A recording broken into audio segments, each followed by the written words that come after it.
আসসালামু আলাইকুম hello viewers, welcome to my video. বরাবরের মতো আজকেও চলে এসেছি একটা মজার ভর্তার রেসিপি নিয়ে। খুবই সিম্পল একটা রেসিপি কিন্তু অসাধারণ। আর ঈদ চলে এসেছে, এই সময় কিন্তু আমরা অনেক মাংস খেয়ে থাকি।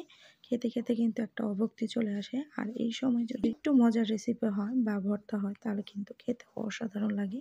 এতে করে খাবারে নতুন করে মুখের রুচিটা ফিরিয়ে আসে।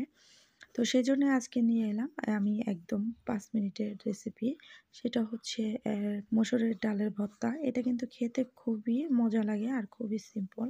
ঝটপট তৈরি করে নেওয়া যায়। ভর্তাটা তৈরি করার জন্য প্রথমেই আমি ডালগুলাকে ওয়াশ করে তারপরে হলুদ, লবণ আর সাথে একটু আদা রসুন পেস্ট দিয়ে এগুলোকে বয়েল করে নিয়েছি।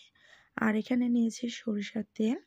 সাথে এখানে পেঁয়াজ কুচিটা অন করে রেখেছি, কাঁচামরিচ কুচি, ধনেপাতা কুচি, সাথে আমি আরো 2টা শুকনো মরিচ পুড়ে নিয়েছি। চাইলে কিন্তু একদম টোটালি শুকনো মরিচ দিয়ে ভর্তাটা তৈরি করে নিতে পারেন। তো কথা না বাড়িয়ে আমরা মূল রেসিপিতে চলে যাচ্ছি। এখন আমি একটা বোল নিয়ে নিচ্ছি, সেখানে শুকনো মরিচ 2টা দিয়ে সামান্য একটু লবণ দিয়ে তারপর এটাকে মিক্স করে নিচ্ছি। তারপর এখন আমি একটু পেঁয়াজ কুচি দিয়ে দিব। আমি কাঁচা পেঁয়াজ দিয়ে করছি, আপনি চাইলে কিন্তু এটাকে একটু হালকা তেলে ভেজে এটাকে নরম করে তারপরে এটা দিতে পারেন। যারা কাঁচা পেঁয়াজ দিয়ে খেতে পছন্দ করে তারা এইভাবে দিয়ে নেবেন। তো সাথে আমি এখানে মরিচ কুচিটাও দিয়ে নিচ্ছি, দিয়ে একটু ভালো করে এটাকে কষলে নিচ্ছি। এতে করে কি হবে, অনেকটা সফট হবে। তো আমার কাছে কিন্তু এই ভর্তাটা খেতে খুব ভালো লাগে আর অল্প সময়ে যেকোনো সময় চাইলে আমরা এটা তৈরি করে নিতে পারি। আশা করি আপনাদের কাছে খুব ভালো লাগবে। সবাইকে রিকোয়েস্ট করব একদম শুরু থেকে শেষ পর্যন্ত দেখার।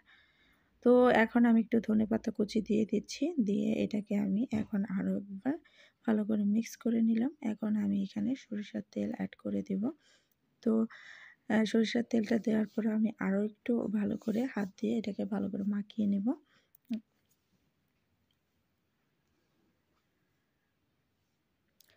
মাখানো হয়ে গেছে। এখন আমি যে বয়েল করে রেখেছিলাম এটাকে দিয়ে ভালো করে আমি একটু মিক্স করে নিচ্ছি। আর যারা নাকি ভর্তা খেতে পছন্দ করেন তারা চাইলে কিন্তু মাত্র 2 থেকে 5 মিনিটের মধ্যে এই ভর্তাটা তৈরি করে নিতে পারেন।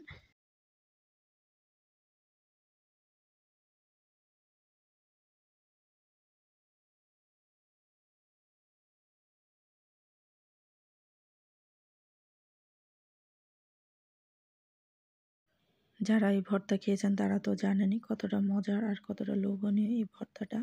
আর বিশেষ করে এই সময়টা মানে মাংস খেয়ে যারা অভুক্ত ফিল করেন তারা কিন্তু চাইলে ঝটপট এভাবে ভর্তাটা তৈরি করে নিতে পারেন। আশা করি আপনাদের কাছে অনেক অনেক ভালো লাগবে। আর ভালো লাগলে বরাবরের মতো একই কথা বলবো, লাইক অ্যান্ড কমেন্টস করে আমার পাশেই থাকবেন। তো আজকের মতো এখানে বিদায় নিব বন্ধুরা। তো ভালো থেকো, সুস্থ থাকো, এই কামনা রইলো। আল্লাহ হাফেজ।